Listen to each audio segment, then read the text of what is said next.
Moi, j'écris vraiment la nuit parce que la nuit, il y a pas de distracteurs, il y a pas de gens auxquels répondre, il y a pas de notifications sur le téléphone et heu et puis il y a personne dans la maison, même les animaux, ils dorment à côté de moi. Enfin, j'ai 3 chats et un chat. Tout le monde dort, sauf moi. Je suis bien dans mon petit cocon et j'écris. C'est le seul Ouais, moment donc où tu j'arrive profites vraiment à de me cette. concentrer à fond. Ouais, je vois. Donc t'écris mieux la nuit en vrai. Ah oui, je suis totalement une autrice nocturne. Mais de toute façon, j'ai toujours été très décalée, hein. Je préfère largement vivre la nuit que le jour. Pourquoi? Parce que c'est plus tranquille. Encore une fois, il y a moins de monde.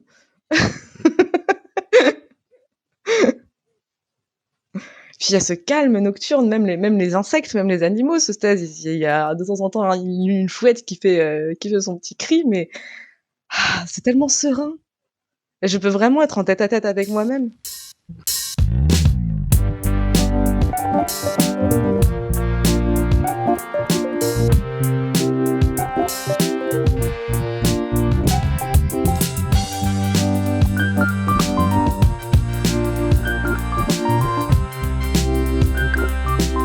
Bienvenue, je suis Nicolas Galita et tu écoutes le Syndrome de la Page Noire, le podcast où je vais à la rencontre de personnes qui font de l'art, qu'elles se définissent d'ailleurs, ou non, comme artistes.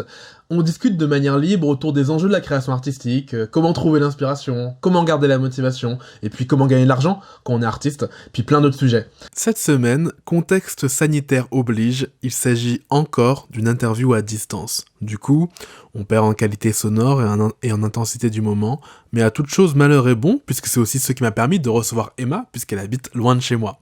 Je suis donc très content d'accueillir Emma, qui est écrivaine et qui est actuellement en train de finir son roman. On a abordé plusieurs sujets, son parcours, comment elle a été immergée très tôt dans l'art, mais surtout comment on arrive à mettre au monde un projet aussi pharaonique qu'un roman, surtout quand on y est depuis autant d'années. Avant de commencer, n'oublie pas que tu peux m'aider à développer ce podcast en t'abonnant dans l'application que tu utilises en ce moment. Ceci étant dit, installe-toi confortablement, règle la vitesse de lecture au rythme qui te convient le mieux, et je te souhaite une très très belle écoute. Eh ben, je suis avec Emma. Bonjour Emma. Bonjour. Donc, je commence toujours par comment on s'est rencontrés, comment on s'est connus. En l'occurrence, tu t'es abonné à la Oui. newsletter que je fais qui s'appelle Atelier Galita. Comment t'es tombé dessus? Je suis tombée dessus, je pense tout simplement par des amis qui ont partagé sur Facebook, ton article sur les 5 piliers du racisme qui m'a vraiment transcendée parce que, Transcendé. j'ai ah ouais, non, carrément, bien sûr. Bon, j'utilise des mots forts aussi toujours, je suis un Pourquoi? peu dans l'exagération, mais ben, heu je me retrouvais beaucoup confrontée à des personnes qui me disaient: «Beh, non, je suis pas raciste, regarde, je fais des efforts» et genre, je sais en tant que blanche, je suis toujours raciste, et du coup, dans ma déconstruction, ça j'avais trouvé ça vraiment passionnant comme article, hyper bien expliqué, hyper pédagogue et ça m'a permis aussi d'avoir des conversations avec des personnes qui me disaient: «Mais non, je suis pas raciste», en disant: «Mais si, on est toujours tous racistes, même quand on déconstruit». Et t'as fait le parallèle avec le sexisme ou pas du tout? Ah oui, bien sûr, bien sûr, beaucoup, beaucoup, parce que je suis toute féministe, depuis que je suis ado, et du coup, ouais, ça m'a vraiment parlé comme article. Du coup, je suis allée m'abonner directement à ton atelier. C'est quoi féministe depuis qu'on est ado? Hem, ben, je me rendais beaucoup compte que, je consomme beaucoup, beaucoup de livres, de médias en général et je me rendais beaucoup compte que les personnages féminins étaient souvent cantonnés à des rôles pas forcément glorieux et puis, bah, on parlait j'ai parlé beaucoup de musique classique parce que j'ai grandi là-dedans, mais par exemple, les chefs d'orchestre femmes sont extrêmement rares. Enfin, il y a et même dans la musique classique, les femmes sont souvent cantonnées à des rôles. Enfin, c'est des choses que j'ai du coup beaucoup observées pendant mon éducation et j'ai commencé à le déconstruire, assez tôt, je pense, par rapport aux autres personnes de mon âge. Quand tu dis que t'as grandi dans la musique classique? Alors, mes parents nous ont fait j'ai deux petites sœurs, je suis l'aînée, et en fait, on a commencé la musique classique, parce que mes parents sont dans un milieu où ils font pas de musique classique eux, professionnellement, mais c'est des professeurs tous les 2 côté intellectuel, et du coup, personnellement, j'ai commencé le violoncelle à 4 ans, puis le piano à 9 ans. Ma sœur, cadette, elle a commencé le violon à 3 ans, T'as commencé le heu violoncelle en plus? ouais, C'est particulier, c'est pas ni le violon ni le piano, t'as choisi le violoncelle. c'est je saurais plus dire si c'est moi qui ai choisi ou pas, parce que j'avais 4 ans. Je pense que c'était un peu mes parents, tu vois? C'est d'ailleurs, c'est pour ça que je suis pas devenue pro. Heu, contrairement en fait, mes sœurs et moi, on a toutes eu le même parcours. Ma sœur, elle a commencé par le violon, puis elle a fait du chant et aujourd'hui elle est en formation de cantatrice, elle est chanteuse d'opéra et la petite dernière, elle a commencé avec la clarinette, puis le piano et aujourd'hui elle est pianiste. Ah Elle oui, fait donc des tes sœurs concerts de sont piano. devenues musiciennes. Ouais, tout à fait. C'est pour ça que je te disais qu'il y avait des choses à dire sur la musique classique, dans le WhatsApp. Et toi, t'as pas voulu devenir musicienne? Non, bah, j'avais pas le même rapport à la musique que mes sœurs. Moi, j'ai toujours beaucoup plus été dans la lecture, dans l'écriture, dans un rapport aussi beaucoup plus intimiste. Aller sur scène, ça me terrifiait et C'est vrai? ouais, ouais, ouais et du coup, j'en ai beaucoup fait, mais ça a jamais été ce que j'aimais faire et puis, en plus, j'ai eu des relations un peu compliquées avec mes professeurs surtout mon professeur de violoncelle avec qui, c'était un peu compliqué, donc ouais, je voulais pas devenir violoncelliste, j'avais pas le niveau pour être pianiste parce que j'avais commencé trop tard. Là, effectivement, on rentre dans l'élitisme. J'avais commencé à 9 ans, c'était trop tard. Mais je voulais pas non plus être pianiste, c'était pas ce qui m'intéressait d'être musicienne. T'aimais ça ou c'était Ah, vraiment un mais truc que t'étais un j'ai peu toujours aimé t'aimais la ça? musique classique, bien sûr, j'adore ça, j'aime toujours ça, même si aujourd'hui je suis plus dilettante, que quand j'étais, en formation évidemment. Je vais moins au concert, à l'opéra toute seule, j'en consomme moins que mes sœurs qui sont à fond dedans, par exemple, ouais, clairement c'était pas ce dont je voulais faire mon métier parce que, bah, c'est aussi un métier où il faut se battre beaucoup, beaucoup, beaucoup parce que c'est un microcosme et il faut réussir à se à très, très vite à se démarquer, très fort, quoi. Mmh. Et donc, tu toute jeune, la musique c'est pas pour toi et tu te mets à écrire ou, ça vient beaucoup plus tard? Ah non, l'écriture, c'est quelque chose que je fais depuis toute petite, genre, je lisais beaucoup, on m'appelait Miss TGV, en primaire parce que Pourquoi TGV? parce que j'avalais des livres à vitesse grand V, en fait, j'en lisais 2-3 par jour, c'était de la bibliothèque Ah oui! rose, mais ouais, je passais ma vie dans les livres, pendant les interclasses, j'étais en train de lire, pendant la pause déjeuner, j'étais en train de lire, dans la rue, j'étais en train de lire. Ensuite au collège, entre les classes, quand tu te déplaces d'une classe à l'autre, j'étais en train de lire, j'étais vraiment tout le temps en train de lire et du coup très, très vite est venue l'envie de moi aussi écrire et c'est au cours depuis mes 7-8 ans, j'ai écrit, plein de débuts, rarement des fins, mais plein de débuts. C'est vrai? T'écrivais des débuts de quoi? Ah bah, C'est marrant, c'était, moi c'est l'inverse. Moi mmh, j'écrivais des fins. ouais, ouais. Moi, j'ai toujours eu plein d'idées pour des personnages et pour des situations de départ et puis après j'étais bloquée, je savais pas aller, où derrière, mais Mmh. j'avais des pitchs en fait, j'ai toujours eu beaucoup d'imagination pour des mondes différents, pour des situations différentes. Après ce que j'ai fait quand j'étais, jeune ado, je sais pas si je pourrais réutiliser les pitchs même de façon pertinente aujourd'hui, mais c'était toujours vraiment ce que j'adorais faire. J'ai écrit Et un conte de fées avec ma petite sœur, il est encore chez mes parents, j'aimerais trop le récupérer. J'avais écrit le texte et elle avait fait les dessins, donc on avait quoi, 9 et 6 ans, donc c'est moche, mais genre j'ai tellement de tendresse pour ce petit conte de fées. Ça s'appelait La Montagne Noire, je crois. c'est fou, ouais, tu vraiment commencé, tu étais plongée dans de l'art très tôt. À 9 Mmh, ans, t'écrivais, à 9 ans, tu faisais du piano, tu m'as dit, ouais, à 9 ans, tu faisais ouais, du piano, enfin, tu été, mmh. très tôt immergée et ouais, tu à dire quoi? Bah, je suis contente que j'étais dans un milieu très privilégié aussi, quoi, clairement, parce que mes Bien sûr. parents, étaient beaucoup dans l'art. Ils m'ont amenée au musée très tôt, ils m'ont amenée en salle de concert, enfin, ils ont une anecdote où ils m'avaient amenée, à l'opéra quand j'avais peut-être 4 ans et c'était, je crois que c'est la flûte enchantée de Mozart et en fait, ça commence avec 2 grands accords, totom, puis un grand silence et c'est une anecdote qu'ils adorent me raconter parce que du coup, il a fait ce totom, grand silence et puis ma petite voix dans la salle d'opéra qui fait: «C'est déjà fini?»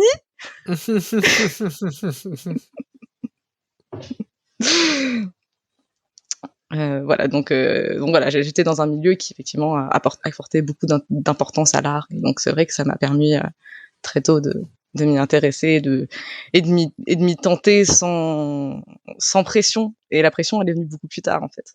C'est-à-dire? Bah, c'est-à-dire que, bah, mmh, plus je grandissais, plus je voyais qu'il y avait ce côté élitiste, ce côté il faut être un artiste avec un A majuscule et il y a c'est la reconnaissance nécessaire et notamment quand je suis arrivée en prépa, euh, bah, paradoxalement c'est en prépa que j'ai commencé à écrire le manuscrit sur lequel je travaille encore 8 ans plus tard. Mais, mais c'est aussi le moment où eh bien je me considérais pas comme vraiment artiste à ce moment-là. Genre, j'écrivais, mais c'était de la fantaisie, donc c'était pas de la vraie littérature. Enfin, c'était ce Tu gros. disais ça, tu disais la fantasy, c'est pas de la vraie littérature. Alors, je me disais ça parce que mon père que je lisais beaucoup, beaucoup de fantaisie. Quand je lisais, mon père me disait, mais tu lis pas vraiment. Si tu lis de la fantaisie, il faut lire des classiques. Donc voilà, il y a Ah oui, ton père toujours ce était côté élitiste. totalement dans le classicisme dont je parlais la semaine dernière. C'est le fait. truc de, il y a les vrais arts sont les arts qui ont été inventés il y a 300 ans, quoi. Ouais. Et donc Oui. ta pression venait de là, et c'est pas elle venait pas du fait de vivre, parce qu'il y a aussi ce truc qui met la pression, c'est comment je vis de mon art. Ou c'est vraiment toi le fait de. Oui, il y avait la pression de vivre de mon art, mais j'étais en prépa à ce moment-là. Pareil, encore une fois, milieu favorisé, donc j'ai jamais eu de stress sur comment j'allais m'en sortir, tu vois. Euh, puis et puis j'avais aussi cette idée très romantique de toute façon de l'auteur maudit, enfin de l'autrice maudite qui ne sait pas gagner de l'argent, qui ne peut pas gagner de l'argent de toute façon par son art qu'une fois qu'elle est morte. Tu penses à d'où ce truc-là? Des auteurs romantiques que j'aimais beaucoup, hein, aussi avec la première à la terminale L et puis la prépa littéraire. Enfin, c'est aussi encore une fois, c'est ce microcosme élitiste. Je me souviens, j'avais lu, je sais plus dans quel livre, quelqu'un qui attaquait un peu les élèves de prépa en parlant d'un auteur en CPGE lettres avec ses mots compliqués et son épopée historique de 1500 pages que personne ne lira jamais, et j'avais été très très vexée, comme quoi ça me touchait clairement. Mais et je sais même pas si c'est vrai cette histoire d'artiste maudit, parce que à chaque fois que je me penche vraiment sur l'histoire d'un artiste, je me rends compte que au-delà de la légende, c'est beaucoup moins. Tu vois, on vend toujours Van Gogh comme un artiste maudit. En vrai, Van Gogh il est juste mort tôt, je crois. Mais il y avait des gens autour de lui qui le reconnaissaient, même s'il a pas vendu, parce qu'en fait la reconnaissance c'est pas que vendre, c'est aussi avoir une école artistique Oui. autour de toi qui te reconnaît, etc. Donc je sais pas si c'est vraiment vrai cette histoire de. Je sais Bah, pas si on pourrait. Pardon, excuse-moi, je t'ai coupé. C'est Ah, vas-y, vas-y. entretenu par les artistes eux-mêmes, en fait, hein. Tu Surtout penses? l'époque romantique, c'était ah oui, oui, l'époque romantique, c'était la mise en valeur de surtout qu'en plus beaucoup par exemple, je pense au romantisme allemand, si je me trompe pas, beaucoup de ce courant-là, c'était des jeunes bourgeois qui, en fait, ne craignaient rien en soi. C'est souvent des fils de Mmh. Benjamin qui avaient les Mmh. moyens, mais qui du coup se peignaient en artistes maudits, Mmh. bohèmes, voilà. Mmh. Et du coup, je me retrouvais aussi dedans parce que pareil, j'avais cette aisance financière qui faisait que j'avais pas besoin de m'inquiéter, mais du coup, c'était plaisant de me retrouver là-dedans. Enfin, Ah, c'est c'est un peu intéressant, donc ce mythe de l'artiste gagne pas d'argent est venu de gens qui n'avaient pas besoin de gagner d'argent, en fait. en partie, je suis, faudrait que je révise mes cours Ouais. mes cours Et de donc tu dis littérature. tu commences à un peu te mettre la pression, c'est marrant parce que ça veut quand même dire que t'as pendant 10 ans, donc de 9 ans à environ 18-19 ans pour une prépa, Mm. tu t'écris sans pression particulière et d'un coup la pression elle arrive. Ouais, alors en fait, le truc, c'est que quand j'étais plus jeune, voilà, jusqu'à mes 12-13 ans, j'écrivais vraiment des espèces de manuscrits, puis j'ai découvert les forums de jeux de rôle sur internet. Heu, Où en fait, t'écris en collaboration, tu incarnes un personnage et tu écris un texte, et l'autre personne qui est avec toi sur le forum répond à ton texte avec son personnage, et cetera. Donc ça n'avait plus de visée artistique, même si c'était de l'écriture inventive, même si c'était de l'art aussi. Maintenant, aujourd'hui, j'aurais tendance à dire ça comme ça. À l'époque, c'était du divertissement. Ça m'a fait beaucoup travailler mon style d'ailleurs, puisque je rentrais des cours, je me mettais sur mon ordi et j'écrivais sur les forums de jeux de rôle. Je passais ma vie à écrire, mais je construisais pas une intrigue, je construisais pas un roman, j'écrivais juste pour le plaisir d'écrire avec les autres gens que je ne connaissais pas par internet. Enfin, si, certains d'entre eux. Et donc la pression elle est venue plutôt au moment où tu te dis je vais faire un manuscrit, un livre Ouais, complet, c'est ouais, ça? tout à fait. Et d'ailleurs, quand j'ai commencé à écrire en prépa, mon roman, j'ai écrit beaucoup, beaucoup pendant mes 3 années de prépa. J'ai peut-être un peu moins pendant les 2 premières années de prépa, parce qu'après la troisième, j'ai commencé vraiment à travailler pour les cours. Les 2 premières années, J'ai beaucoup écrit, j'ai écrit 2 tomes et demi sur 3. Ah Et oui! puis après, oui, j'avais bien avancé, puis après je l'ai totalement laissé en déréliction, ce Attends, pauvre attends, manuscrit. t'as écrit... Attends, ça veut dire que t'as un tome qui est déjà écrit, alors? Oui, mais on peut en reparler après si tu veux, comme je suis extrêmement perfectionniste, et puis surtout que quand j'ai voulu me remettre dans ce roman-là et que j'ai relu, et je me suis rendu compte qu'il y avait plein de trucs qui allaient pas, notamment, bah, j'ai évolué sur le féminisme, j'ai évolué sur la perception de la culture queer, de plein de choses, et il y avait des choses qui allaient pas, quoi, qui allaient vraiment pas. Enfin, il y avait du racisme dont j'étais pas consciente à l'époque moi-même. Enfin, c'est des choses que du coup que je ne voudrais pas qu'il y ait dans un livre si je le publie aujourd'hui, tu vois. Et puis bon, en plus, la raison pour laquelle j'ai arrêté au bout de 2 tomes et demi, c'est que j'avais pas réfléchi à la fin. Et du coup, j'étais bloquée et je savais plus où j'allais. Enfin, c'est toujours mon problème avec la fin. Et du coup, quand j'ai recommencé à écrire, j'ai j'ai tout retapé en fait, j'ai refait l'intrigue de fond en comble, j'ai vraiment réfléchi aux enjeux, à ce que je voulais dire aussi comme message, comme message qui n'est pas dit de façon explicite, mais comme grand message, parce que je trouve que c'est une importance aussi. J'adore les romans d'aventure qui n'ont pas vraiment de message, mais moi j'avais besoin d'en mettre un. Euh, Même si je veux pas non plus tambouriner ça sur la tête des lecteurs, hein. C'est ceux qui veulent chercher qui vont le trouver, un peu dans l'idée. Et du coup, voilà, maintenant j'ai la fin, je sais où je vais aller, mais du coup, il faut que mes personnages soient plus fouillés, il faut que le style soit plus agréable à lire. Enfin, il y avait plein de défauts de style que je reconnais aujourd'hui, et je pense que dans 10 ans, je reconnaîtrai aussi des défauts de style dans Bah, ce que ce que j'écris j'allais te aujourd'hui. dire, C'est c'est normal, infini, ce truc. c'est infini. Mais là, je sais qu'une fois que j'aurai fini mon tome 1, là, d'ici normalement un mois, j'ai fini. Ensuite, j'envoie à mes bêta readers, et après, je m'auto-édite normalement. Donc, je pourrais plus y revenir. Je pourrais plus Comment ça y se fait que revenir, mais c'est la seule façon. Il vient d'où ce déclic? Tu me dis, ça fait 8 ans que t'es dessus, t'avais déjà fait un premier jet il y a très longtemps, t'avais peur de le publier parce qu'il était pas parfait, et puis que t'avais volé entre temps. Là, comment ça se fait que là, d'un coup, t'es sûr que tu vas Alors, publier, là? Je te sens assez sûr. Hem, je me sens assez sûre, bah, en partie grâce à toi, en partie grâce au fait que ça m'a encouragée à faire ma newsletter, et du coup, bah, quand tu pas Mmh. juste ton entourage, que tu as d'autres Mmh. personnes qui te suivent, bah, ça te met aussi un peu la pression. C'est même si c'est pas des gens qui vont venir me dire: «Bon, alors tu publies quand?» Bah, j'ai l'impression que je leur dois ça quelque part d'une façon ou d'une autre, même Mmh. si en fin de compte, bah, je compte sur eux pour acheter mon livre. Tu Heu, peux redonner le contexte de la newsletter? Parce que moi, je le sais, mais c'est pas les gens qui nous oui, écoutent. Parce qu'en fait, t'étais ouais, venu sur un live, j'avais parlé d'un livre qui s'appelle Show Your Work, Montrer votre travail, et qui moi aussi m'a ouais, débloqué dans l'idée de, en ouais. fait, tu toujours un truc à montrer aux gens tous les jours, et le fait de montrer, Mmh. ben, ça va t'engager. Bah, du coup, voilà, j'avais écouté un de tes podcasts où tu parlais déjà de Show Your Work, et puis je crois que tu en avais déjà parlé dans tes mails, donc ça me travaillait. Je me disais: «Bah, oui, c'est hyper intéressant».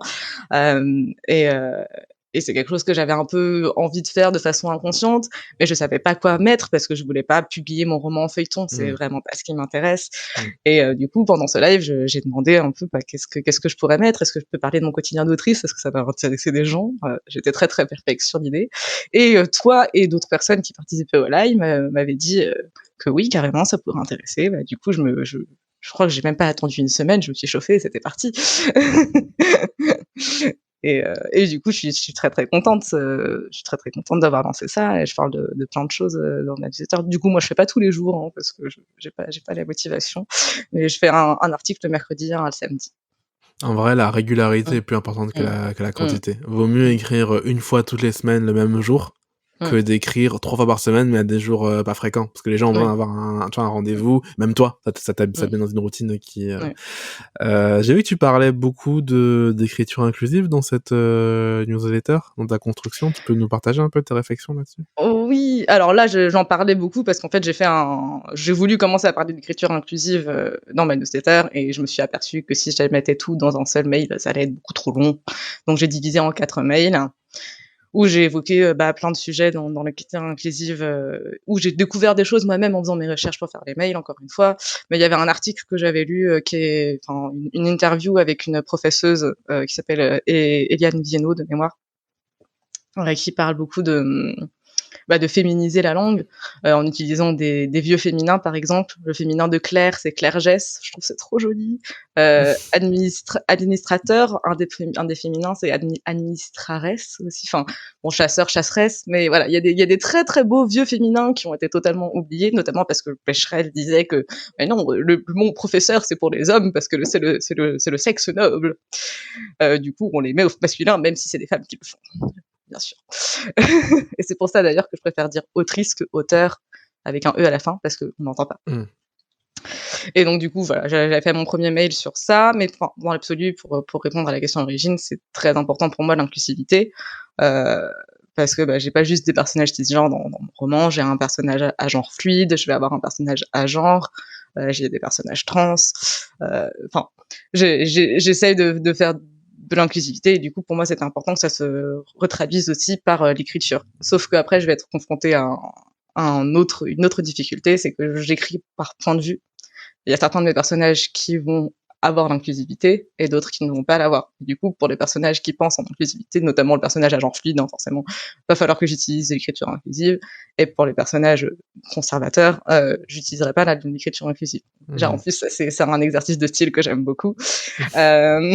Et du coup, je réfléchissais beaucoup à l'inclusivité parce que je trouve que le point médian, c'est vachement pratique. Je crache pas du tout sur le point médian, mais ça me perturbe dans un roman. Dans un roman de fiction, qui est ce point médian, ça me plaisait pas. En tout cas, dans mon roman, ça me plaisait pas. Du coup, j'ai commencé à réfléchir beaucoup sur qu'est-ce que je pouvais faire. Et du coup, en fait, ce cycle de 4 mails était sur qu'est-ce que je pourrais faire en écriture inclusive.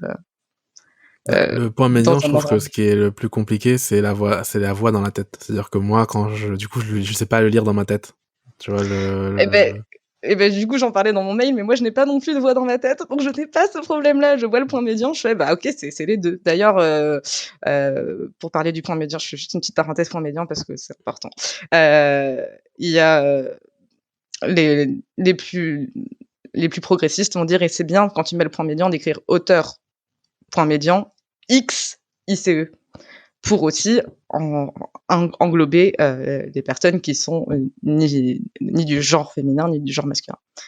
Je sais qu'il y a beaucoup de personnes qui maintenant à l'oral vont dire auteurice, lecteurice, narrateurice.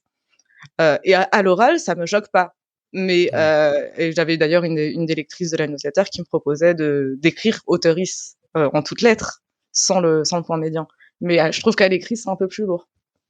Mais à l'oral, ça me choque pas. Marrant. Donc c'est des choses à explorer. Mais du coup, moi mon parti pris, c'est mon parti pris à moi. Ça n'a aucune valeur de dogme. Du coup, la conclusion de mon article, enfin de mon cycle sur l'écriture inclusive, c'était d'utiliser le E culbuté. C'est un E que tu renverses sur ta tête. J'ai vu, ouais. Ah non, je sais pas, je parle pas du même. J'ai vu un autre E où c'était 2 E collés. T'as 2 E collés, ça c'est une typographie qui a été inventée par quelqu'un. Du coup, il y a des du droit d'auteur. Je sais pas dans quelle police c'est disponible encore, mais c'est ce qui m'a intéressé, l'utilisation du E culbuté.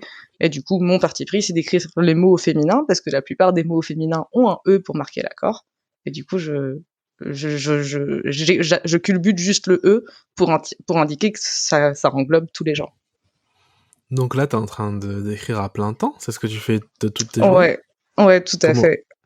Comment t'en es arrivé là? J'imagine que tu t'es pas levé après la prépa en te disant je vais écrire à plein temps. Non, pas du tout, non, j'ai plein de petits métiers, enfin je dis petits, parce que tu l'as écrit comme ça dans la newsletter, mais t'as fait plein de métiers en vrai. Oui, j'ai fait plein de choses. En fait, après ma prépa, j'ai pas été prise à Normal Sup. Puis j'avais pas envie d'être prof, de toute façon, mes 2 parents sont profs, j'avais pas envie d'être prof. Du coup, j'ai fait un M1 de médiation culturelle parce que c'était quelque chose encore de généraliste et je savais toujours pas ce que je voulais faire, donc quelque chose de généraliste, ça m'allait bien. Ensuite, je suis partie 1 an au Japon comme fille au pair, c'était vachement cool. Je suis revenue, j'ai fait un master de tourisme. T'as appris quoi au Japon? J'ai appris quoi au Japon? J'ai appris un peu de japonais déjà, c'était important. J'adore les langues en général. J'ai appris à moins me prendre la tête sur moi-même et le regard qu'ont les gens sur moi. Quoi? C'est l'inverse de cliché qu'on a sur le Japon. Tout à fait, mais c'est parce que je traînais principalement avec des expats puisque je ne parlais pas bien japonais et que les japonais ne parlent pas très bien anglais. Enfin, la plupart d'entre eux. Du coup, ouais, j'étais beaucoup avec des expats et du coup, ce côté d'être avec des expats qui viennent de tous les pays, parce que moi, je suis D'accord. bilingue anglais, donc moi, j'ai beaucoup de facilité à parler avec des gens du monde qui parlent anglais ou allemand, parce que je parle aussi allemand. Ça m'a pas beaucoup facilité, donc j'ai pu rencontrer, en étant au Japon, des gens qui venaient de tous horizons et ouais, ça m'a beaucoup déstressé sur mon rapport à mon image. Et Mais du coup, comment? Tu te rappelles d'un moment ou d'un déclic, d'un truc, tu te dis ça te déstresse à ton image? non, je saurais T'as pas. juste parlé avec les gens Ouais, qui étaient qui ouais. eux J'ai toujours été quelqu'un de très introverti, je n'allais pas beaucoup en soirée, enfin, je voyais pas beaucoup de gens. Sauf que quand j'étais au Japon, j'étais avec ma famille d'accueil du lundi au vendredi et ils étaient très gentils, mais c'était très très carré comme ambiance. Et j'avais besoin de décompresser, du coup j'étais tous les week-ends avec mes potes à sortir en boîte, à boire. Enfin, j'ai fait la débauche que je n'ai pas faite quand j'étais étudiante en fait à ce moment-là un peu. Et et ouais, je pense que ouais, ce côté-là, ce côté d'avoir un petit cercle d'amis, de gens avec qui je pouvais enfin, je me détendre totalement, être en confiance, ça m'a beaucoup aidé aussi, ouais, à ce moment-là. Et du coup, quand je suis revenue du Japon, excuse-moi, j'ai fait un M2 de tourisme parce que du coup, j'avais eu cet intérêt pour l'étranger en général. J'ai fait un stage dans une agence de tourisme qui ensuite m'a embauché en CDI. Où je travaillais sur l'Asie. Hein. J'étais sur le service technique, c'est-à-dire que je m'occupais de toutes les résas, des carnets de voyage et tout. Alors, c'était hyper intéressant. J'ai grave kiffé, mais j'ai tendance à me surinvestir. Du coup, j'étais pas vraiment en burn-out, je pense pas, mais j'en pouvais plus au bout d'un moment parce que je m'ennuyais très facilement. Du coup, je prenais plus de responsabilités. Du coup, j'avais beaucoup trop de responsabilités. Du coup, j'étais noyée sous le travail. Du coup, je faisais des heures sup gratuites et je faisais aussi des heures sup non gratuites. Mais voilà, j'étais passé ma vie au travail et j'étais crevée en comment t'as su que rentrant. t'avais tiré trop sur la corde? Quand j'ai pris du retard sur la tâche principale qui était les carnets de voyage et que je me suis fait taper sur les doigts parce que c'était la tâche qui m'intéressait le moins. Mais du coup, j'étais concentrée sur les autres trucs. Et puis en fait aussi, au bout d'un moment, je me suis dit bon c'est chouette, mais c'est pas ce qui fait vibrer mon cœur non plus. Et à ce moment-là, j'ai voulu me réorienter, donc j'aurais demandé une rupture co qui m'ont pas donné. Donc j'ai démissionné et j'ai préparé le concours de conservatrice des bibliothèques en autodidacte. D'accord. Enfin avec une petite formation en ligne. La première année, j'étais à 2 doigts de l'admissibilité, donc je me suis dit: «Vas-y, je me retente». Et la deuxième année, 2 mois avant le concours, j'étais en mode: «Mais en fait, ça m'intéresse plus. J'ai plus envie de faire ça». Pendant ce temps, j'ai fait des petits jobs à mi-temps, un peu quand même aussi, avec des équipes beaucoup plus petites. Ça m'a beaucoup plus plu. Donc Du t'es coup, là, j'ai t'es au passé le milieu concours. d'un an et demi du concours de conservatrice et tu te dis Ouais. ça m'intéresse plus. Ouais, mais comme moi, je n'arrive pas à m'arrêter une fois que j'ai commencé quelque chose, j'ai quand même passé le concours, j'ai été Ah, admissible, je suis allée aux oraux. Mais pour te dire à quel point je n'avais plus rien à battre de ces oraux, pardonne-moi l'expression, je pensais que j'allais en oral de motivation professionnelle, en fait, j'allais en oral de culture G. Et vice versa, du coup. Pour moi, qui ai toujours été une première de la classe, hyper carrée, très très stressée par tout ça, genre, pour moi, c'était vraiment un signe que j'en avais vraiment rien à carrer de ce concours. mais tu vas quand même. Oui, je n'aime pas abandonner avant d'avoir fini, Tu vraiment vas pas. quand même, tu l'as. Je suis admissible, je suis pas admise, hein. Il y a un Ouais. des oraux où je me plante, mais Ok. ce qui n'est pas étonnant. Mais du coup, bon, j'étais contente d'être allée jusqu'au bout et d'avoir été admissible alors que je n'en voulais plus de ce concours. Mm. C'était quand même une Mm. grande fierté pour moi. Mais j'ai vraiment ce truc de, à chaque fois que je fais un concours, j'arrive juste avant les admis et doit y avoir de l'auto-sabotage quelque part, hein, clairement. Je Bah là, de toute pense. façon, tu le voulais pas, donc Là, de toute façon, je voulais forcément. pas, mais du coup, voilà, une fois que j'ai fait ça, eh bien, avec mon chéri, on a déménagé dans le sud parce que on était parti un an à Caen, un petit peu plus d'un an parce qu'on on en avait marre de Paris. Et quand c'était plus proche de sa famille, on avait des amis là-bas. Mais quand c'était sympa, mais c'était gris, hein, et moi j'ai besoin de soleil pour vivre, donc on est venu dans le sud. Alors, là, ça fait un peu plus d'un an qu'on est dans le sud, donc ici j'ai fait en CDD de 3 mois, puis pas grand-chose, puis un peu de mi-temps. Euh, et en fait, à chaque fois que j'essaye de faire un mi-temps à côté de l'écriture, j'arrive pas à écrire. Je, C'est vrai? ouais, ça Pourquoi? m'utilise toute mon énergie nécessaire en fait d'être dans dans une structure avec des gens à voir. Je t'avais dit, bon, peut-être qu'on coupera ça, faudrait que j'y réfléchisse, mais comme je pense que je suis autiste.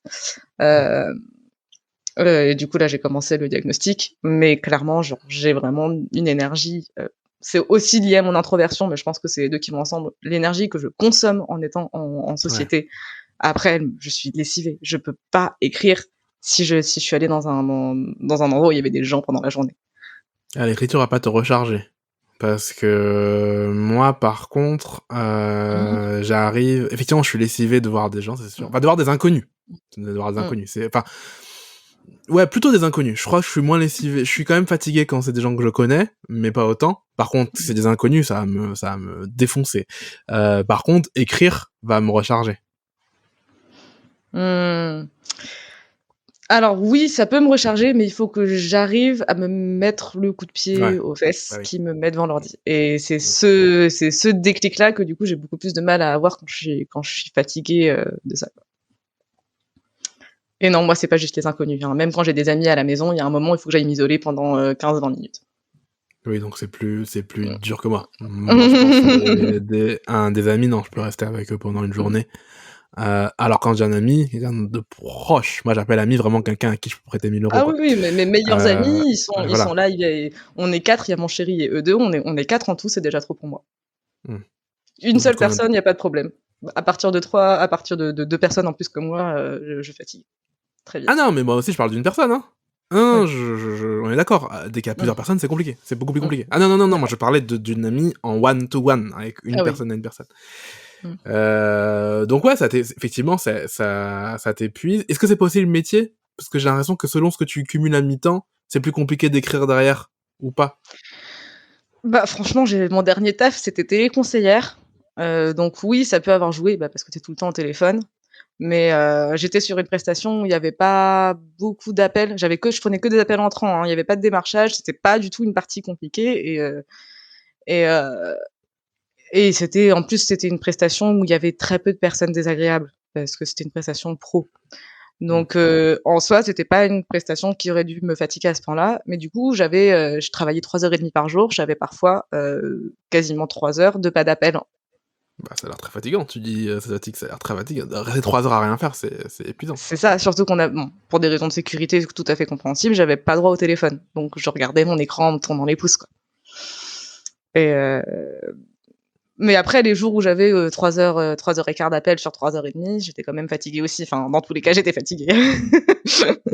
Je me demande si tu faisais un métier. J'y pense parce que j'ai découvert que J.K. Rowling, elle avait été à mi-temps de prof à un moment.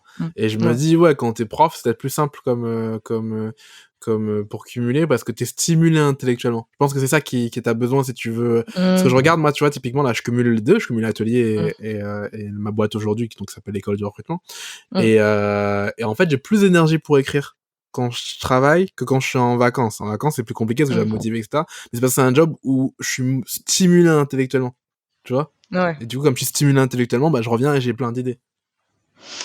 Clairement, ça je suis d'accord. Et d'ailleurs, je me suis aussi rendu compte que du coup, le fait d'être tout le temps toute seule à la maison, parce que mon chéri il travaille, donc je suis avec lui en soirée, mais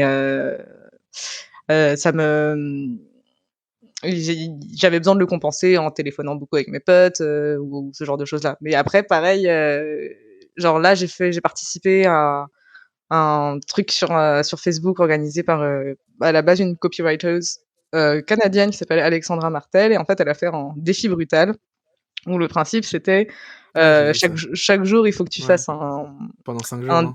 Pendant 5 jours il faut que tu fasses un mais défi. j'ai vu parce que tu me l'as écrit, je dis ça comme ça, c'est toi qui me l'as écrit en fait. Si tu l'as pas fait pendant les 24 heures, t'es éjecté du groupe Facebook. Du coup, à la base, on était plus de 2000, à la fin, on était 800 à avoir tenu jusqu'au bout, et c'était hyper motivant, c'était hyper épanouissant. Et après, j'ai été crevée pendant une semaine, j'ai rien pu faire. Mais comment tu gères de te motiver là, toute seule depuis chez toi? Parce que j'adore écrire en fait, donc je suis frustrée si je n'écris pas. C'est vrai qu'il y a des moments où je sais que je vais avoir à écrire un passage un peu plus compliqué, un passage auquel je vais devoir réfléchir, où je vais avoir un peu plus de mal à m'y mettre, mais j'essaye vraiment d'écrire un peu tous les jours. Mon but, ce serait d'écrire vraiment tous les jours à fond, mais ça, j'y arrive pas toujours. Mais tu vois, par exemple, j'ai décidé de dévouer mon lundi à la newsletter et un peu aux réseaux sociaux. Du coup, le lundi, j'écris mes articles de la semaine. Et ça, c'est beaucoup plus facile à écrire que le roman en lui-même. Et du coup, ça coule beaucoup plus. Et ça me donne aussi le momentum, l'élan pour le reste de la semaine. C'est aussi pour ça que j'ai mis le lundi. Comment t'arrives à... Qu'est-ce que tu fais quand t'arrives pas à écrire un jour? Ça dépend. Si je vois que j'arriverai pas à écrire, bah, je me prends pas la tête. Je me dis: «Bah, tant pis, j'écrirai pas aujourd'hui, j'écrirai demain». Si je sais que c'est la résistance, qui joue parce que, je suis pas crevée, je suis pas dans un mauvais état d'esprit et que c'est juste que j'ai la flemme, la procrastination, la grande, bah, je me mets sur mon ordi quand même, je regarde des clips vidéo sur YouTube, je zone un peu, j'ouvre mes fichiers pour que ça commence à travailler en mode si, ils sont ouverts, ce serait bien que tu écrives quelques mots quand même. Et puis au bout d'un quart d'heure, une demi-heure, une heure, je m'y mets. Tu peux détailler ce que c'est la résistance pour les gens qui n'ont pas lu le livre la dernière fois? Oh, c'est la résistance, c'est ce. Mais je pense que je vais très mal te paraphraser. J'ai intégré le concept, mais alors le réexpliquer, c'est ce côté de quand tu sais que ce que tu vas produire est bon pour toi, mais que du coup t'en as peur. Et donc du coup, ton cerveau essaie de t'éviter de le faire. Mais je pense que Ouais, tu le réexpliquerais mieux que moi. et ce que je trouve bien dans ce concept, c'est que contrairement à la procrastination, alors qui est une Mmh. des formes de la résistance, je trouve que là où c'est bien, donc le livre s'appelle The War of Art, hein, pour les gens Mmh. qui veulent le lire. Ce que je trouve qui est ouf et qui moi m'a débloqué, c'est le fait de comprendre qu'elle peut prendre d'autres formes, que ça peut Mmh. même être, même en fait, la nourriture, avoir Mmh. envie de manger peut être une forme de résistance, ou il y a plein de trucs que j'ai fait qui en fait sont des formes de résistance, pas forcément par la procrastination que tu vas résister. Et deuxième truc qui m'a beaucoup marqué, c'est de me dire que ce truc-là peut être très fort juste avant la fin, ce que je suis en train de vivre là moi actuellement. Et ça, je trouve on se rappelle souvent la procrastination d'avant, enfin avant de commencer. On oublie que quand c'est vraiment un gros projet, bah c'est ce qui t'est arrivé au tout début, quand t'étais à 8 ans et que t'avais ton truc, bah quand t'arrives près de la fin, c'est encore plus compliqué. Mmh. Ah bah, clairement, là, je suis sur la dernière ligne droite avant de finir mon je suis sur la je dis j'ai une obsession du chiffre 3. Mon premier tome, il est découpé, pardon, en 3 parties et là, je suis sur la moitié de la troisième partie. Donc je suis vraiment, vraiment sur la toute fin du premier tome et je viens seulement de réussir à vaincre la résistance et à me remettre à fond dedans. Mais ouais. Ouais, Ouais, ouais, clairement, l'arrivée sur la fin, c'est très compliqué. En plus, toi, tu es comment sur la t'arrives? fin, encore plus fin, puisque tu es sur la partie éditoriale, Oui, puisque tu as déjà fini d'écrire, mais moi, c'est sur la oui. fin d'écriture où vraiment j'avais cet élan magnifique et bam, je suis arrivée sur la toute fin et tout à coup, ça marchait plus. Mais t'écris sans plan? Ah si, si, bien sûr. En fait, dans ma première version, quand j'étais en prépa, du coup, il y a 8 ans, j'avais fait un tableau Excel où j'ai déterminé vraiment chaque truc qui se passait. Et là, pour le premier tome, quand je me suis remise dessus, bah, j'avais déjà les grandes lignes en tête. Donc, je me suis un petit peu moins pris la tête sur le plan. Du coup, c'est vrai que ça m'a bloqué à 2-3 moments. Mais d'un autre côté, bah, heu, peut-être que l'écriture fictionnelle, dans ce cas-là, c'est pas tout à fait la même chose que la non-fiction. Je sais pas, hein, je n'ai jamais testé la non-fiction, mais mes personnages, ils ont tendance à faire des choses auxquelles je ne m'attends pas. Genre, mais vraiment, hein, ça m'est arrivé, genre, d'avoir prévu que ce personnage-là, il allait faire ça, puis ça, puis ça. Et je le mets dans la situation, et au milieu, il fait bah non, mais c'est pas du tout ce que je ferais dans cette situation-là. Moi, je vais faire ça à la place. Et du coup, bah parfois, ça me fout mes plans en l'air. Donc, je me prends Mmh. un peu moins la tête avec mes plans parce que j'ai plus de mal à adapter un plan si le personnage ne fait pas ce que j'ai prévu, que d'y aller une fois que le personnage a décidé ce qu'ils allaient faire. Je sais pas si c'est très clair. Mais comment ça, il fait pas ce que t'as prévu? Ah. Bah, par exemple, il y avait un de mes personnages qui arrivait dans une scène où il allait se faire bisuter. Et heu pour moi, bah, elle allait juste, se barrer avec la queue entre les jambes. Sauf que non, elle avait beaucoup trop d'ego et du coup, elle a fait, «Vous allez arrêter de vous foutre de ma gueule» et du coup, elle s'est fait tabasser. Du coup, ça m'a un peu changé ce que j'avais prévu. Mais c'est toi qui écris. C'est moi qui écris, mais ah putain, c'est compliqué à expliquer. Oui, parce que ça, moi, ça me paraissait très bizarre quand Pareil, J.K. Rowling, elle dit beaucoup ça. Et je dis, mais elle est folle. Et en fait, le jour où j'ai commencé à écrire un peu de fiction, vite fait, tu vois, notamment l'été dernier, j'avais fait un truc où les gens, ils m'envoyaient des fautes, bref, on s'en fout. Mais ouais, une fois que je l'ai fait, j'ai compris ce que ça veut dire. Effectivement, c'est possible, alors que c'est toi qui écris, que tu sois surpris par tes propres créations. Tu vois, c'est dur à expliquer. C'est un peu comme, je pense, un peu comme ton corps qui a des réflexes. Tu vois, parfois tu crois que dans une situation tu vas faire telle chose, tu te dis voilà, si jamais j'étais dans une situation où il y avait quelqu'un qui tombe dans le métro, je ferais ça. Quand ça arrive vraiment, en fait, ton corps il réagit pas comme tu pensais que ça réagit. Ouais, clairement, ouais, c'est une très bonne comparaison. Vraiment, j'aime pas les explications métaphysiques, genre c'est l'inspiration, un truc comme ça. Mais vraiment, enfin, je pense que quand tu t'investis suffisamment dans un personnage, quand tu ne veux pas qu'il soit superficiel, quand tu essaies vraiment de le construire le plus humainement possible, ce que j'essaie de faire avec mes personnages, vraiment, eh bien, ils ont une construction et du coup, ce qui va se passer dans ton inconscient, c'est que tu connais des personnes qui ont ce type de traits de caractère. Toi, quand je crée le plan, je pense comme je suis moi, que ce que je ferais dans cette situation-là, mais en fait, une fois que je suis devant le fait accompli, bah, je vais, mon personnage qui a des traits de caractère d'autres personnes que je connais, forcément, parce que ça ne vient jamais de nulle part, eh bien, je pense qu'il se fait une connexion dans ma tête où, bah là, clairement, par exemple, la façon dont mon héroïne a réagi, alors que les gens se foutaient de sa gueule, bah, c'était ma petite sœur qui avait réagi comme ça, à un moment. Et en fait, et il y a cette similitude entre mon héroïne, il y a des similitudes entre mon héroïne et mes sœurs et des autres gens, mais genre, du coup, là, c'était ce trait de caractère-là de ma petite sœur qui a pris le dessus, finalement, sur le trait de caractère qui aurait été peut-être plus le mien, qui aurait été de partir la queue entre les jambes. Et puis c'est aussi un décalage non naturel entre la projection et la réalité. Même nous, dans nos vies, on a des décalages entre ce qu'on croit qu'on va faire sur le moment, et puis une fois que tu t'es vraiment dans la situation, ça change. Tu peux nous pitcher un peu ton roman ? Ça raconte quoi ? C'est quoi ça se passe où ? Comment ? Ça a l'air moderne, puisque tu me dis que les gens ils parlent en langage inclusif. Eh bien, que certains pensent en langage inclusif. Ouais, bah en fait, alors je vais te pitcher le début et ensuite je vais parler un petit peu du contexte. Je pense que ça va être plus simple de diviser comme ça.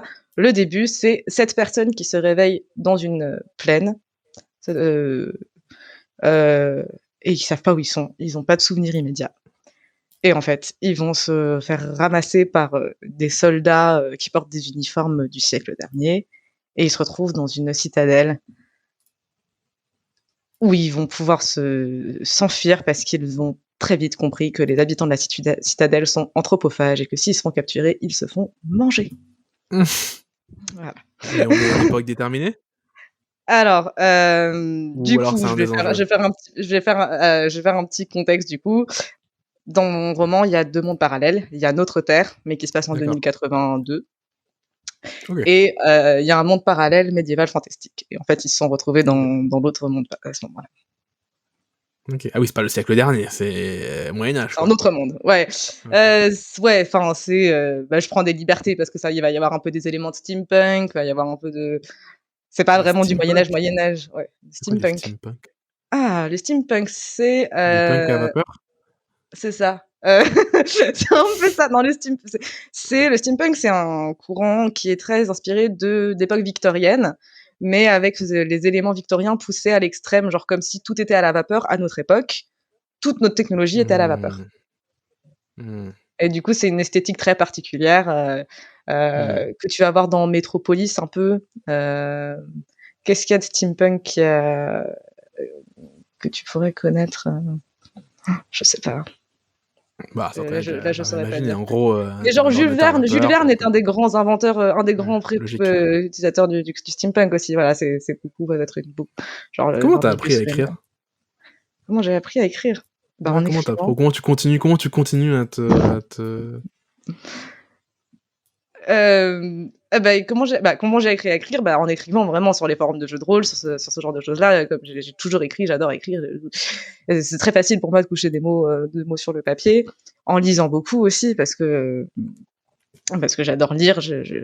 Quand je commence un livre, j'ai beaucoup de mal à m'arrêter, quitte à y sacrifier des nuits. Et j'essaie de lire beaucoup de choses. Bah, en plus, l'avantage aussi de la prépa, c'est que ça m'a fait ça m'a fait lire des ouvrages que je n'aurais pas forcément lus de moi-même. Et du coup, ça m'a aussi permis de développer mon style. Et, euh, et c'est, et c'est quelque chose qui est dans tout art, c'est que, bah, effectivement, quand tu écris quelque chose, tu n'inventes rien.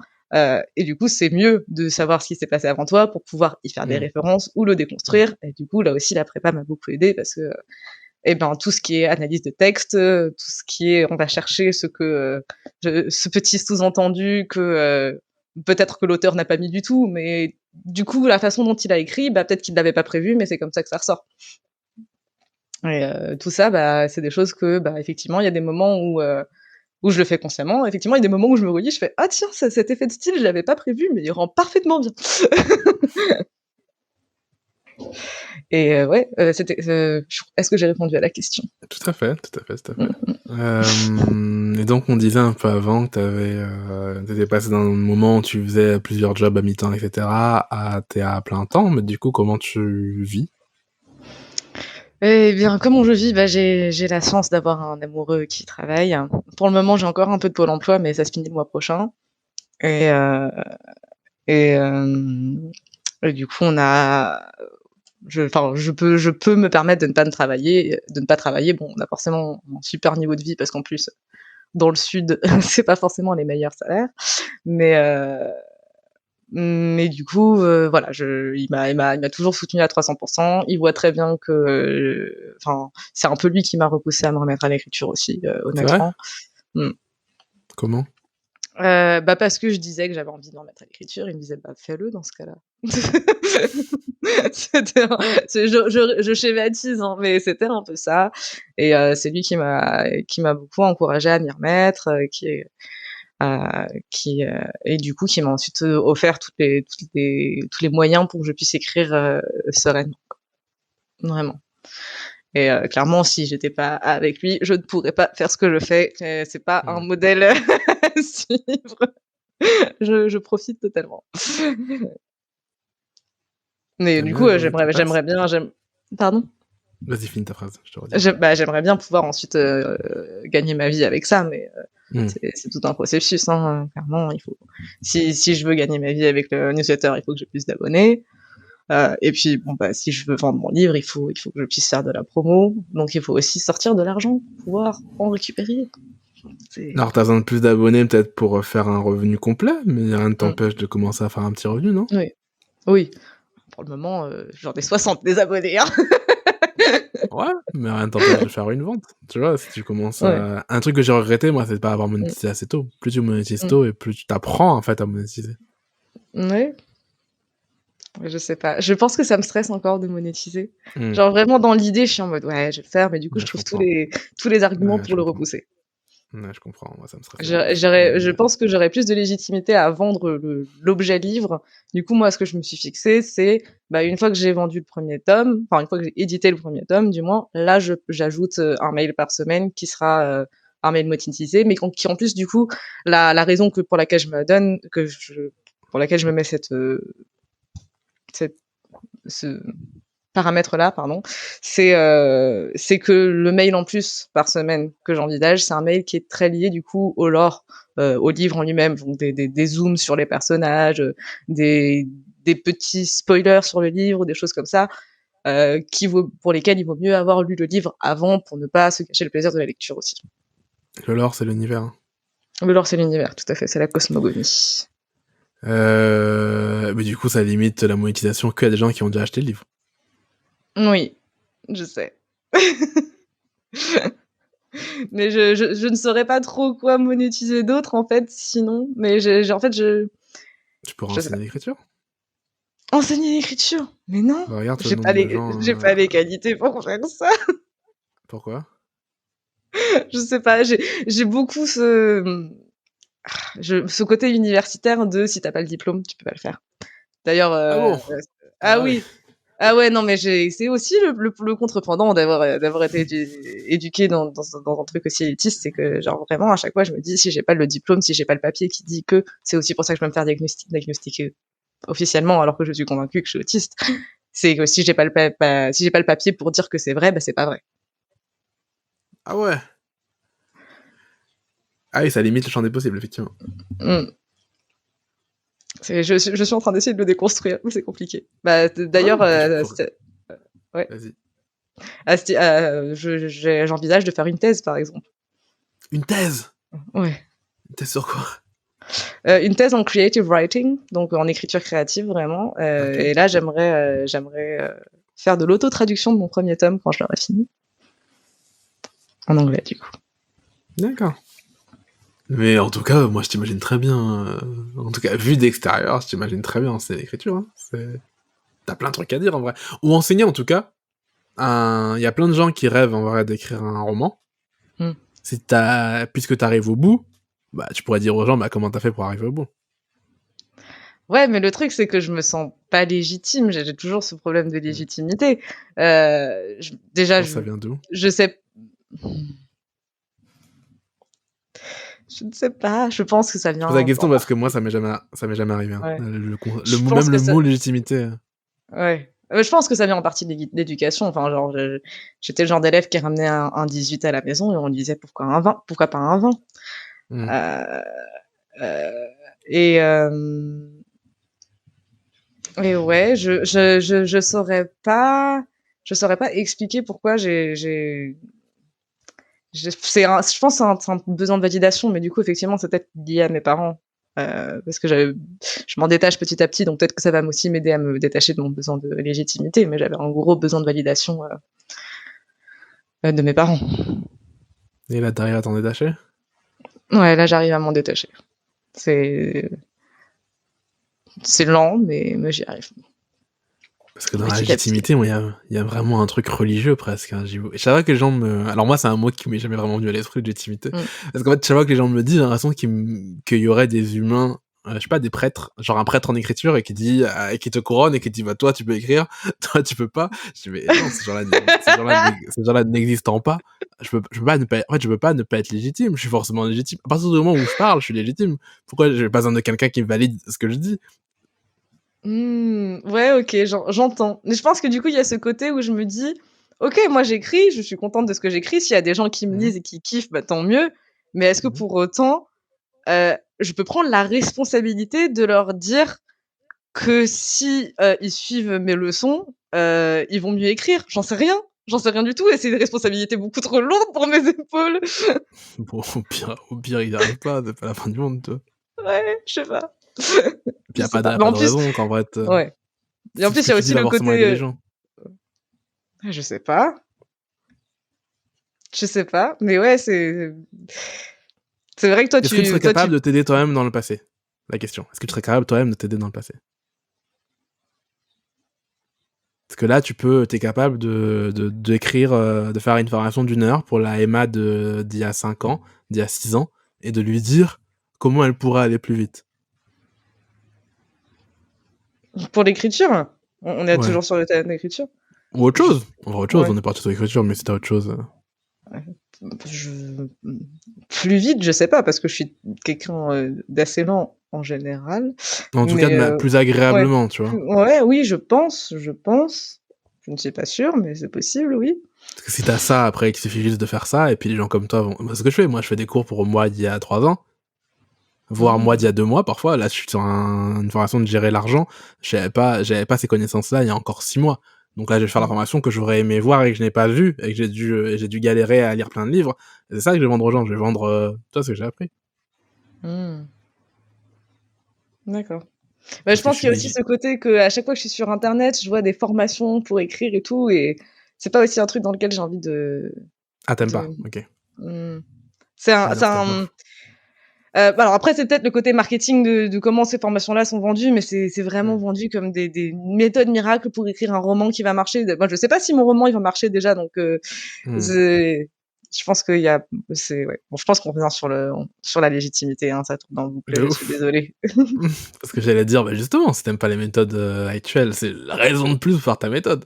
C'est ce que j'ai fait, moi, dessine-toi un emploi, Ouais. tu vois, il y a plein de bugs de l'emploi, mais je mets pas, du coup je fais le mien, et du coup le mien je l'aime Mmh. bien. Tu vois, c'est très égoïste en fait ce que je fais des trucs que j'aime Ouais. bien pour moi, d'il y a 2 ans, et puis j'aime bien, tu vois, c'est tout. Ouais. D'accord. Comme là, regarde, c'est ce qui est marrant, c'est que tu t'es jamais posé la question de la légitimité pour écrire. Non, parce que je pars du principe que, une fois que c'est écrit, c'est écrit. Si les gens le lisent et qu'ils kiffent, tant mieux. S'ils kiffent pas, tant pis. Mais je leur en fait, avec un livre, la seule chose que je leur promets, c'est du divertissement. Mmh. OK. Alors qu'avec une formation, Mmh. je leur promettrais quelque chose qui, censément, devrait leur apporter quelque chose Mmh. d'utile. comprends. Et Ouais, je c'est comprends. peut-être ouais, c'est peut-être la distinction entre divertissement et enseignement qui me bloque dans ce cas-là. OK. Bah, je sais pas, faut réfléchir à ce que tu peux Mmh. à ce que tu peux monétiser, mais je suis sûr qu'il y a des trucs à faire. Peut-être des jeux de rôle, je sais pas, Mmh. donc là, ouais, tu monétises pas parce que t'es épaulé financièrement. Mmh. C'est quoi tes next steps, tes prochaines étapes là sur ton livre?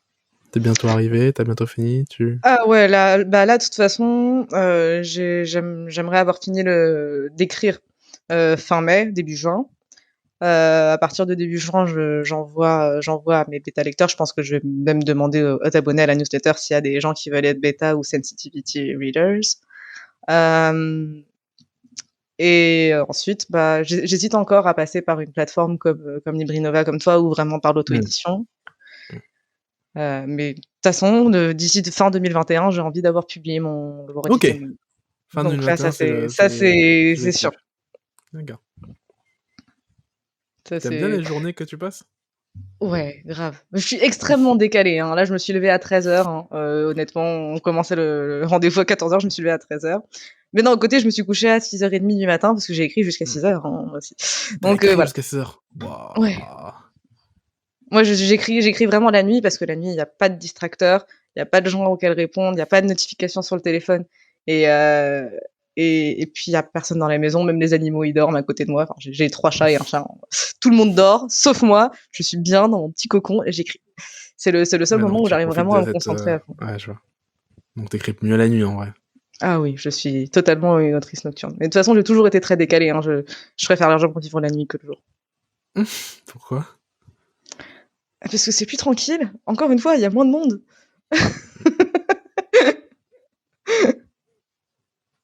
Puis il y a ce calme nocturne, même les insectes, même les animaux se taisent. Il y a de temps en temps une chouette qui fait son petit cri, mais c'est tellement serein.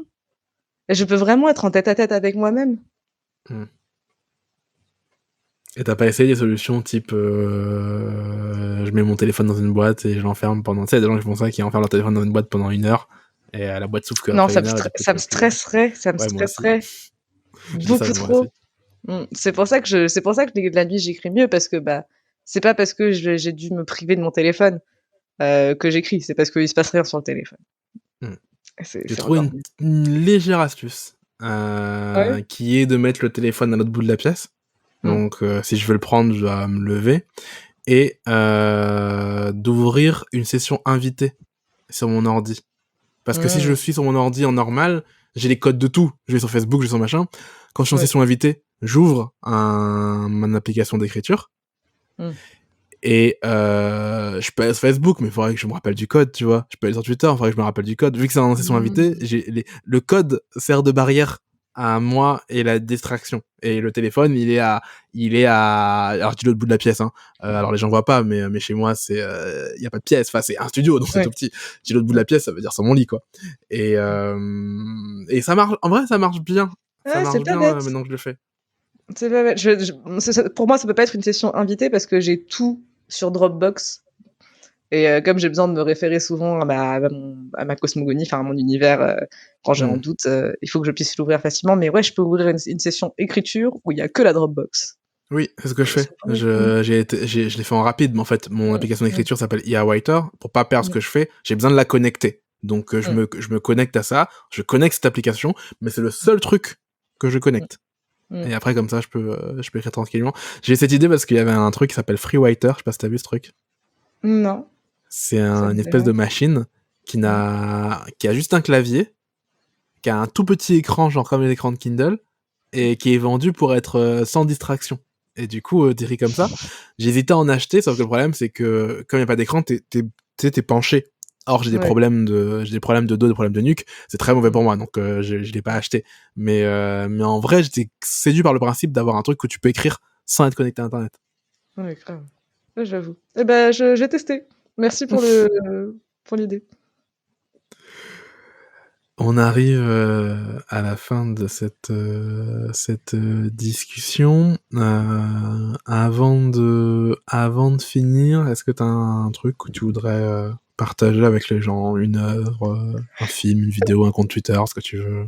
Bah oui, du coup, on n'a pas vraiment beaucoup parlé de la musique classique et de l'élitisme, mais genre Ah, c'est j'adore la vrai. musique classique et il y a des tellement belles choses. Il y a des choses incroyables pour les fans de fantasy, pour les fans de Marvel, de Thor et tout ça. Je recommande Wagner. Wagner, il a écrit le cercle des Nibelungen. Enfin, c'était pas celui-là que je voulais recommander, mais j'en parle. Il a composé, pardon, le cercle des Nibelungen. C'est une épopée des dieux nordiques. Ça commence avec des sirènes dans le Rhin, un anneau magique, une Mais épée nous, on qui le se voit brise pas. et qu'on C'est doit juste de la musique. reforger. Mais comment vous savez ça? À chaque fois, les gens me disent ça quand on écoute de l'opéra, mais nous, on voit pas. C'est juste de la musique. Ah bah non, il y a des chanteurs. Et quand tu vas à Ah, l'opéra, dans un bon ah, il faut opéra, y il y a aller, des quoi. surtitres. Ok, Il y a des surtitres, d'accord, mais non, même si tu trouves sur YouTube, maintenant, il y a des sous-titres, où ça d'accord. traduit ce qu'ils disent. Il y a des personnages, il y a une histoire. Hem et D'accord, dans du tous coup, les ouais, non. opéras, quand Wagner il écrit ses trucs, il y a un texte que lui-même il a écrit qui Non, va ils ont un avec? librettiste. Ils ont un librettiste, en fait, qui va être celui qui écrit les textes. Parce qu'ils C'est sont quoi un en fait, ils sont librettiste? C'est quelqu'un qui devine les textes à partir de la musique? non, c'est dans le sens inverse. Le librettiste, il écrit le texte, il écrit les paroles. D'accord, C'est comme si tu un parolier, un chansonnier. Donc tu as celui d'accord, qui écrit les paroles, d'accord. qui écrit l'intrigue et ensuite tu as le compositeur qui va prendre les paroles, qui va peut-être un peu les remettre à sa sauce pour que ça colle avec la musique qu'il a en tête mais ensuite qui compose toute l'œuvre avec cette histoire-là. Les opéras, c'est du théâtre musical. C'est Ah des bon? comédies musicales. Attends. Quand on dit que Wagner il a fait une œuvre, c'est pas lui qui l'a fait, enfin il a fait en collaboration donc forcément avec quelqu'un qui a écrit l'histoire du coup. Oui, alors l'histoire de l'Anneau des Nibelungen, c'est de la mythologie nordique à la base. C'est juste que quelqu'un, là je saurais pas te dire qui Hmm. a fait le livret. Mais pourquoi on connaît Euh, pas la personne? Pourquoi on connaît plus la personne qui fait la musique que la personne qui... Ah, tu me diras, en vrai, dans la musique, c'est déjà comme ça. En vrai, les textes d'Alizé, je sais pas qui les a écrits, alors c'est pas elle qui a écrit, mm, effectivement. Tu connais plus la personne qui est mm, directement avec le public, quoi. c'est ça. Ah, mais je savais pas. Après, par exemple, pour Mozart, le librettiste, il est assez connu parce que c'est le même librettiste qui a fait quasiment tous les livrets des opéras de Mozart, si je dis pas de bêtises. Peut-être que ma sœur me taperait sur les doigts si elle tentait de dire ça. C'est Lorenzo da Ponte. En tout cas, il a fait la plupart. Mais par exemple, un des opéras de Mozart, Les Noces de Figaro, c'est basé sur le mariage de Figaro de Beaumarchais. D'accord. Ah oui, mais j'y connais vraiment rien en opéra. Pour moi, c'était juste de la musique. D'accord, donc il se base toujours sur une histoire. Ouais, et c'est pour ça que je dis que l'opéra, c'est peut-être une bonne porte d'entrée à la musique classique. Après, effectivement, Wagner, je l'ai recommandé, mais c'est pas forcément la meilleure chose parce que les opéras de Wagner, ils durent 3-4 heures. Oh là là là là là Voilà. là là. Donc moi, l'opéra que je veux recommander à quiconque veut s'intéresser à l'opéra, c'est un opéra que j'aime depuis que je suis toute petite. C'est mon opéra préféré qui s'appelle L'Enfant et les Sortilèges de Maurice Ravel. D'accord. Il y a des très jolies versions sur YouTube facilement. Euh, et en fait, le principe, c'est un petit garçon, ou un petit enfant d'ailleurs, c'est l'enfant, on ne sait pas si c'est un garçon ou une fille, il y a des mises en scène modernes où c'est une fille d'ailleurs. Enfin, de toute façon, c'est une chanteuse, parce que c'est une voix aiguë pour une enfant, donc c'est forcément une chanteuse, c'est juste que t'as les anciennes mises en scène, elle était souvent déguisée en garçon, et maintenant, pas forcément. Pardon, je digresse beaucoup.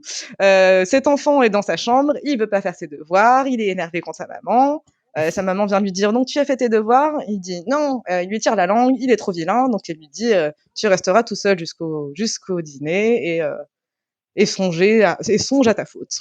Et du coup, il est tout seul dans sa chambre, il est enfermé et dans sa crise de colère, il a déchiré le papier peint, il a lancé le tisonnier dans le feu, enfin il a dévasté sa chambre et tous les éléments de sa chambre vont se réveiller un à un. D'accord. Donc d'abord, il y a le fauteuil, les 2 fauteuils qui parlent, qui disent, «Ah, le vilain enfant qui nous met des coups de pied».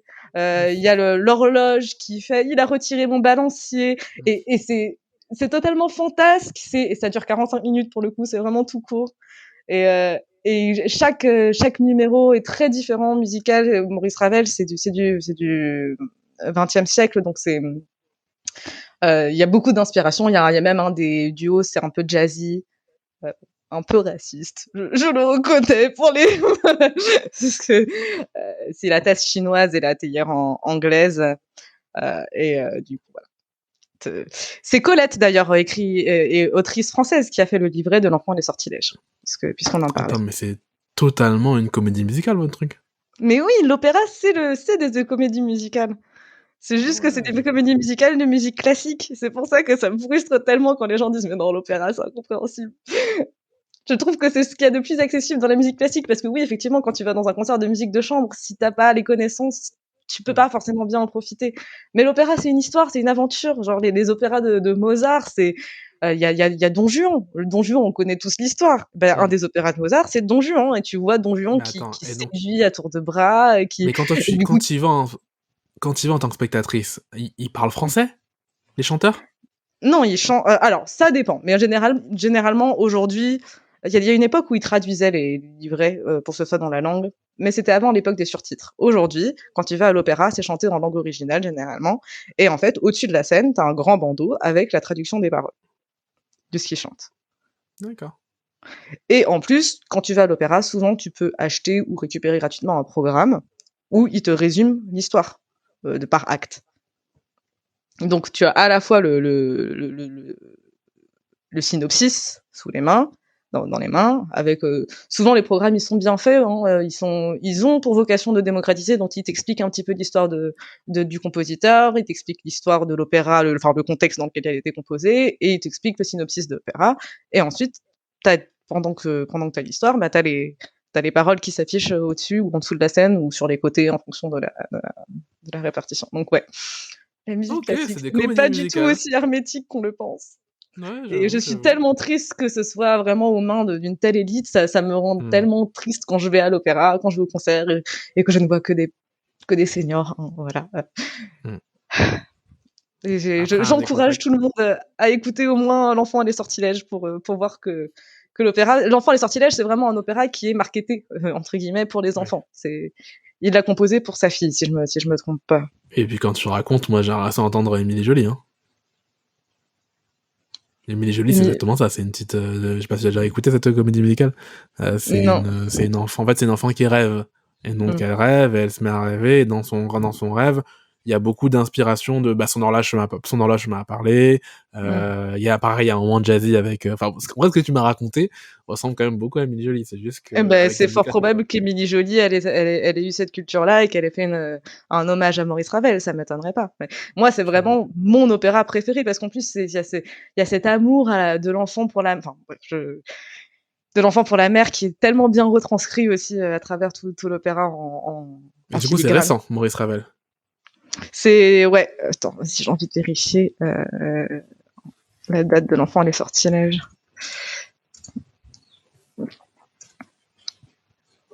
Donne-moi quelques instants. Parce que s'il y a des devoirs, ça peut pas être Entre, au 19e voilà, siècle. ça a été composé entre 1919 et 1925.